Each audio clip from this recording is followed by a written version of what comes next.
देखो, आगे हमारे पास एक क्वेश्चन दिया हुआ है, निर्देशांक ज्यामिति का दिया हुआ है। उस बिंदु के निर्देशांक ज्ञात करना है जो बिंदु ए 3,4 तथा बी -2, -1 को मिलाने वाले रेखाखंड को 3:2 के अनुपात में विभाजित करता है। तो आपको इस क्वेश्चन को सॉल्व करने के लिए अनुपात से विभाजित करने वाले फॉर्मूले आपको पता होना चाहिए, अंता विभाजन और बाहता विभाजन। ठीक है, तो इस टाइप के पेपर में सवाल आते हैं। निर्देशांक ज्यामिति में आपकी बीच की दूरी आती है, मध्य बिंदु आता है। ठीक है, तो ये सब बताएंगे कि मध्य बिंदु कैसे निकाला जाएगा, बीच की दूरी आए वो कैसे निकाला जाएगा। फिलहाल अभी हम लोग पढ़ते हैं कि ये अनुपात में दिया है और बिंदु के निर्देशांक निकालना है, तो वो कैसे निकालेंगे। तो देखो, अनुपात में हमारे पास फॉर्मूला होता है, वो फॉर्मूला होता है अंता विभाजन का, जिसको हम बोलते हैं अंता विभाजन। अंता विभाजन बोलता है, अंता विभाजन होता है। और अंता विभाजन का फॉर्मूला होता है कैपिटल एक्स बराबर x1 m2 और प्लस क्या आपका होगा x2 और m1 अपॉन में आ जाएगा m1 प्लस m2। ये किसका होता है, अंता विभाजन का। बाहता विभाजन, बाहता विभाजन रियर केस में लगाते हैं। अगर हमसे कह देगा बाहता विभाजन निकालो तो कुछ करना नहीं होता है, जहां प्लस होता है वहां आपको क्या करना है, माइनस। लेकिन आपको हर जगह अंता विभाजन ही लगाना है। ठीक है, और ऐसे ही हमारे पास capital Y is equal to formula होता है y1 m2 और प्लस इसके बाद होगा y2 m1 अपॉन में आ जाएगा m1 प्लस m2। आ गई बात समझ में। तो आपके पास जो बिंदु दिए हुए हैं, ये हमारे पास x1 है, y1 है, x2 है, y2 है, और जो रेशियो है वो हमारे पास क्या है, m1 है और m2 है। रेशियो में m1 m2 दिया हुआ है, रेशियो में हमारे पास क्या दिया हुआ है, m1 m2। तो अब आपको पता है कि x1 और x2 y1 और y2 दिया हुआ है, तो यानी हमें निकालना क्या पड़ेगा, कैपिटल X और कैपिटल Y। क्यों, कैपिटल X से कैपिटल Y तो निकालेंगे, शिवा निकालेंगे ना। तो आपको फॉर्मूला लगाना होगा कैपिटल X। अब देखो, कैपिटल X तो आप ऐसे ही रख दो, रख दिया, इक्वल लगाया। इसके बाद में आप वैल्यू रखो, जरा वैल्यू रखोगे x1, x1 कितना है हमारे पास 3, 3 रखा। m2 कितना है हमारे पास 2 है, 2 रखा, कोई दिक्कत। फिर इसके बाद प्लस लगा हुआ है, प्लस लगाया। अभी देख लो, समझ लो क्वेश्चन को, इसके बाद आप लोग नोट कर लेना। तो हमारे पास क्या आ जाएगा, इसके बाद x2, x2 हमारे पास कितना आएगा, -2 आएगा। m1, m1 हमारे पास कितना है 3 है, 3 रखा, अपॉन में आ जाओ m1 प्लस m2। m1 कितना है हमारे पास, m1 हमारे पास 3 है, m2 कितना है हमारे पास 2 है कि नहीं। केवल हमने क्या है, वैल्यू रखी फॉर्मूले में। तो यहां से हमारे पास capital X is equal to कितना आएगा, 3 2 जा 6, और ये भी 3 2 जा 6, वो भी किसका, माइनस का। और यहाँ पे हमारे पास 3 और 2 कितना हुआ, 5 हुआ। यानी हमारे पास आ जाएगा 0, क्योंकि 6 में 6 माइनस करोगे 0 आएगा। और ये हमारे पास कितना रह गया, 5। जब भी किसी नंबर में, किसी जीरो में किसी नंबर से डिवाइड किया जाता है तो आंसर क्या आता है, 0 आता है। तो x की वैल्यू क्या आ जाएगी, 0। अब ऐसे ही हम y is equal to formula लगाएंगे, क्या लगाएंगे, y is equal to formula लगाएंगे। तो y is equal to formula लगाएंगे y1, और y1 कितना है हमारे पास 4 है, 4 रखा, इनटू इसके बाद m2, m2 कितना हमारे पास है 2 है, 2 रखा, प्लस लगाया। इसके बाद हम क्या करेंगे, y2, y2 हमारे पास कितना है, -1 है, -1 रखा। इसके बाद m1, m1 कितना हमारे पास 3 है, 3 रखेंगे। और अपॉन में हमारे पास क्या आ जाएगा, अपॉन में आ जाएगा m1 प्लस m2 यानी 3 प्लस 2। तो यहां से y इज इक्वल टू कितना आ जाएगा, 4 2 जा 8 और 3 1 जा 3 माइनस का, अपॉन में कितना आ जाएगा, 5 आ जाएगा। तो 8 में आप 3 माइनस करो, तो 8 में जब 3 माइनस करोगे कितना आएगा, 5 आएगा हमारे पास। तो यानी y की जो वैल्यू आएगी वो हमारे पास आएगी 5/5। 5 से 5 डिवाइड कर दोगे कितना आ जाएगा, 1 आ जाएगा।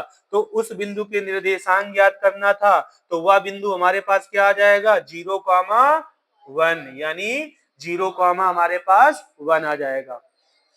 आ गई बात समझ में? आ गई?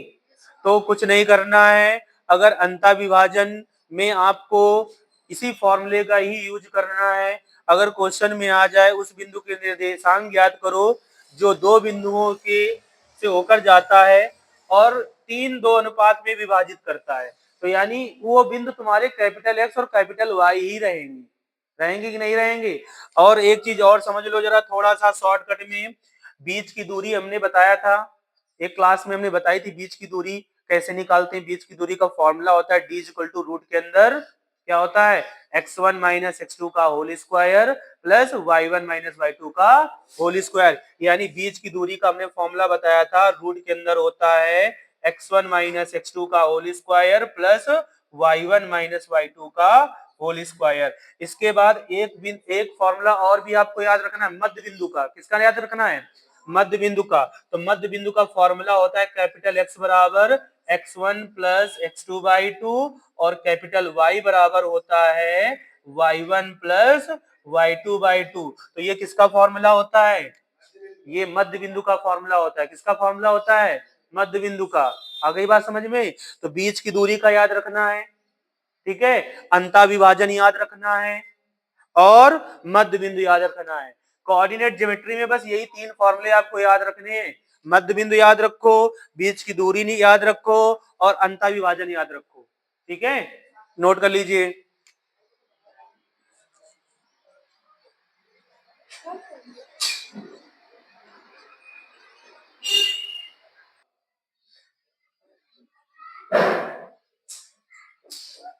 हमारे पास देखो निर्देशांक ज्यामिति का बीच की दूरी से रिलेटेड एक क्वेश्चन फिर से आ गया। क्या कह रहा है कि निर्देश x का वह मान ज्ञात कीजिए, x का वह मान ज्ञात कीजिए जिसके लिए बिंदु x, 2 तथा 6, 5 की जो बीच की दूरी है वो क्या है? 5 मात्रक है। तो इससे समझ में ये आता है कि हमें बीच की दूरी का ही फॉर्मूला यूज करना है कि नहीं करना है? तो बीच की दूरी का आपको फॉर्मूला पता है, d बराबर रूट के अंदर क्या होता है x1 माइनस x2 का whole square plus y1 minus y2 का होल स्क्वायर होता है। होता है कि नहीं होता है?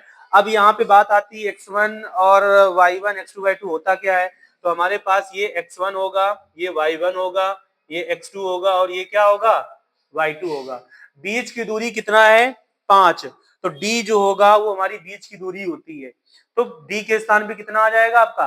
5 आ जाएगा। आ जाएगा। तो d के स्थान पे आपने कितना रखा? 5 रखा। अब आपको वैल्यू रखना है। x1 की वैल्यू कितनी रखोगे? x रखोगे माइनस x2 की वैल्यू कितनी रखोगे? 6 रखोगे, होल स्क्वायर लगा दिया।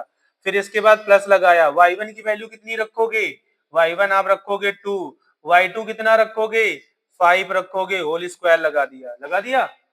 अब आपको करना क्या है, यहाँ पे हमारे पास 5 रहेगा और रूट के अंदर यहाँ पे a माइनस बी का होल स्क्वायर, a माइनस बी का होल स्क्वायर। क्योंकि ये ऐसे सॉल्व तो होगा नहीं, क्योंकि ये हमारे पास देखो एक कांस्टेंट दे रखा है और एक आपका वेरिएबल यानी एक चर है और एक क्या है? अचर है। तो ये दोनों आपस में सॉल्व नहीं होते हैं, उसमें सीधा फॉर्मूला ही आपका लगेगा।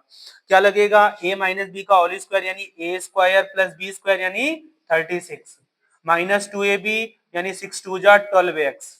फिर इसके बाद प्लस लगाएंगे, ये दोनों सॉल्व हो जाएंगे यानी -3 का स्क्वायर होगा। अब यहाँ पे हमें करना ये है कि यहाँ पे 5 ही रहेगा, यहाँ पे आप इसको कन्वर्ट कर लो, ये x स्क्वायर माइनस का 12x और प्लस का 36 और 3 का स्क्वायर करोगे 9 आएगा। 3 का स्क्वायर कितना होता है? 9 होता है। अब हमको करना है रूट हटाना है, हैं? क्या चीज? 12x। 2ab होता है तो 2a में x, b में 6, तो 2 का मल्टीपल 6 का मल्टीपल 2 में करोगे तो 12 हो जाएगा। मतलब इस तरीके से आप इसको करोगे ना, 2 रखोगे, a में x रखोगे, b में कितना रखोगे? 6, तो 6 2 जा क्या होता है? 12। आ गई बात समझ में? ऐसे ही तो ओपन करोगे 2ab को। अब हमने क्या किया, दोनों बच्चों को क्या कर दिया? वर्ग कर दिया, स्क्वायरिंग ऑफ बोथ साइड कर दिया। तो यहाँ से तो रूट हट जाएगा और यहाँ पे हमारे पास क्या आ जाएगा? 25। यहाँ रूट हट जाएगा तो केवल बचेगा एक्स स्क्वायर माइनस का 12x बचेगा और 36 और 9 ऐड हो जाएगा, कितना आ जाएगा? 36 और 9 45, कितना आ जाएगा? 45 आ जाएगा। अब ये जो 25 है इसको भी उस साइड ले आएंगे, इसको भी आरएचएस साइड में ले जाएंगे, तो ये हमारा किसका हो जाएगा, माइनस का। तो हमारे पास बचेगा एक्स स्क्वायर माइनस 12x और प्लस का 45 और माइनस का कितना 25 इज इक्वल टू 0। अब 45 में 25 आप माइनस करो, कितना आएगा तो हमारे पास एक्स स्क्वायर माइनस का 12x और प्लस का कितना आ जाएगा 20 आएगा और इक्वल में 0, प्लस का ही 20 आएगा। अब मल्टीपल करने में हमारे पास आना चाहिए 20, ऐड करने में आना चाहिए 12, तो 10 का 2 में मल्टीपल करो 20 और 10 और 2 कितना होता है 12। आ गई बात समझ में, 10 2 जा 20, 10 और 2 ऐड करो 12 आएगा। तो हमारे पास दो पेयर बन जाएंगे, एक बन जाएगा हमारे पास 10x और एक बन जाएगा 2x और प्लस का हमारे पास दिया हुआ है 20 इज इक्वल टू 0।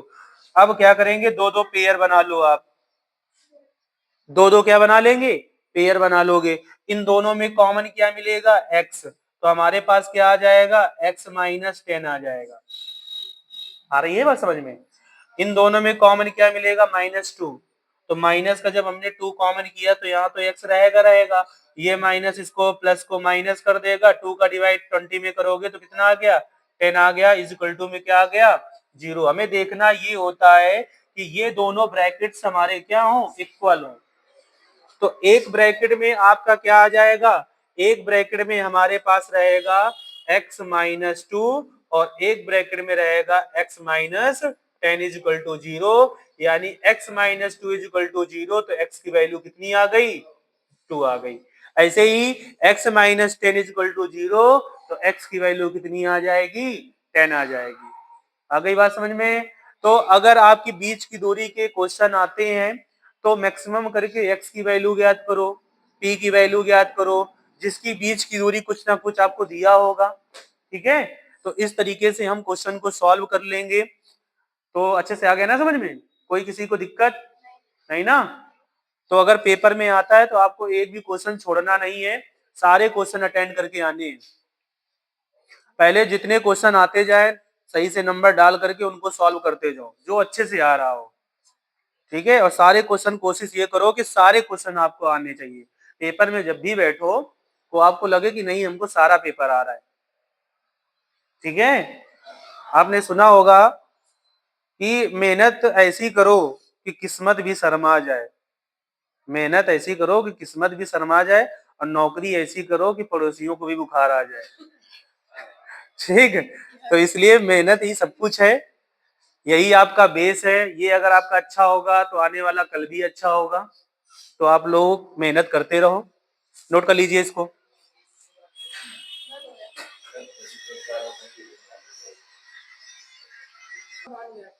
हमारे पास देखो नेक्स्ट क्वेश्चन टिक्नोमेट्री का है। तो टिक्नोमेट्री में आपके अधिकतर करके प्रूफ वाले ज्यादा आते हैं, जिसमें एलएचएस से आरएचएस प्रूफ करना होता है या आरएचएस से आप एलएचएस प्रूफ कर सको। तो देखो क्वेश्चन दिया हुआ है टिक्नोमेट्री का, 1 प्लस सेक थीटा अपॉन में सेक थीटा और इक्वल में हमें सिद्ध करके लाना है साइन स्क्वायर थीटा अपॉन में 1 माइनस कॉस थीटा, ये हमें सिद्ध करके लाना है। तो आप क्या करो, इसका एलएचएस ले लो, एलएचएस यानी लेफ्ट हैंड साइड हमने ले लिया। एलएचएस में क्या दिया हुआ है 1 प्लस सेक थीटा और अपॉन में सेक थीटा। करने का सबसे अच्छा तरीका, अगर आपको प्रूविंग करना है तो आपको एलएचएस रखना है, एलएचएस लेना है और एलएचएस वाला जो पार्ट है उस पहले उसको नोट कर लेना है, डायरेक्ट नहीं सॉल्व करना है, ठीक है।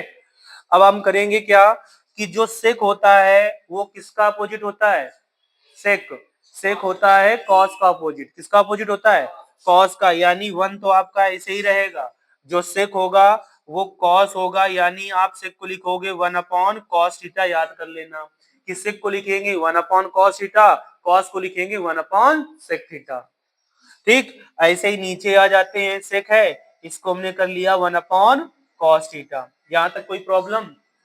अब इसके अपॉन में हम 1 कर सकते हैं, कर सकते हैं ना, या तो आप एलसीएम लेके इन दोनों को सॉल्व करो या तो क्रॉस मल्टीपल कर लो, ठीक है। तो कॉस का करो 1 में तो कॉस थीटा रहेगा, 1 का 1 में करोगे तो 1 ही रहेगा, रहेगा। इसके बाद अपॉन में क्या रहेगा, ये वाला कॉस थीटा रहेगा, नीचे हमारे पास 1/cos थीटा है, तो cos थीटा से cos थीटा कट जाएगा, cos थीटा से cos थीटा कट जाएगा।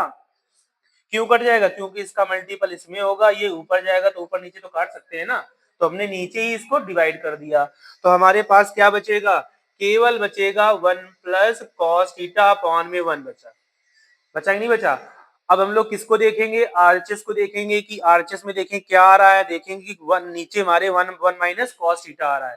तो हमने क्या किया कि जो अपॉन में है यहाँ पे हमने 1 माइनस कॉस थीटा कर दिया।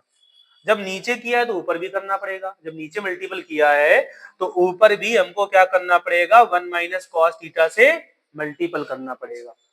करना पड़ेगा मतलब जितना हम मल्टीपल करते हैं उतना ही डिवाइड करना पड़ता है। ये हमारा प्रोसेस होता है। जैसे एलएचएस और आरएचएस दो साइड होती है, जितना अगर आप एलएचएस को दे रहे हो उतना ही आपको आरएचएस को भी देना होता है। ठीक ऐसे ही इसमें अगर हम 1 माइनस कॉस थीटा से नीचे में मल्टीपल कर रहे हैं तो 1 माइनस कॉस थीटा से ऊपर भी आपको मल्टीपल करना पड़ेगा। अब एक ब्रैकेट में देखो प्लस है और एक ब्रैकेट में क्या है? माइनस है, तो ये फॉर्मूला किसका होता है? ए स्क्वायर माइनस बी स्क्वायर का होता है कि नहीं होता है? यानी आप इसको ए स्क्वायर माइनस बी स्क्वायर लिख सकते हो। ए में आपका 1 होगा, बी में आपका क्या है? कॉस थीटा है, यानी आप लिख सकते हो 1 का square minus cos square theta, लिख सकते हो नहीं लिख सकते हो? और अपॉन में क्या रखा है? 1 माइनस कॉस थीटा। 1 में स्क्वायर लगाओ चाहे ना लगाओ, 1 में स्क्वायर जरूरी नहीं ना लगाओ कि ना लगाओ, ठीक है? तो 1 माइनस कॉस स्क्वायर थीटा क्या होता है? Sine square theta. तो 1 माइनस कॉस स्क्वायर थीटा होता है साइन स्क्वायर थीटा, और अपॉन में हमारे पास 1 माइनस कॉस थीटा। आ गई बात समझ में? देखो यही लाना है ना, यही लाना है। तो ट्रिग्नोमेट्री में मेन आपका मैटर करता है फॉर्मूले। सारे आइडेंटिटी हमें याद होनी चाहिए, ठीक है? जैसे हमने यहाँ पे आइडेंटिटी लगाई 1 माइनस कॉस स्क्वायर थीटा, तो 1 माइनस कॉस स्क्वायर थीटा क्या होता है? साइन स्क्वायर थीटा होता है। हमें पता है तो हमने लगा दिया, और जो हमें प्रूफ करना था वो हमारा प्रूफ हो गया। और लास्ट में आप लिख दोगे कि जो एलएचएस है वो बराबर है किसके? आरएचएस। करने का सबसे अच्छा तरीका मैथ में ये होता है, ठीक है? नोट कर लो।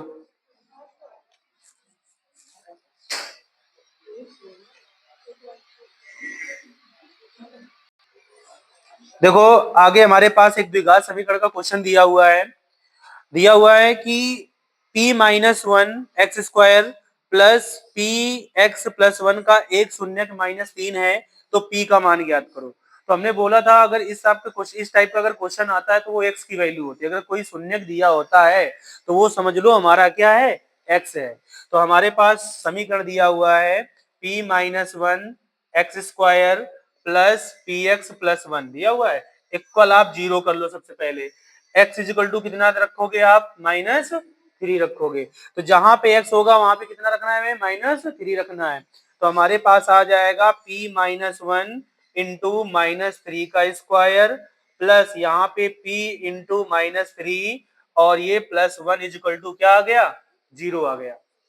आ गया कि नहीं आ गया? अब यहाँ पे हमारे पास आ जाएगा p माइनस 1, 3 का स्क्वायर कितना होता है?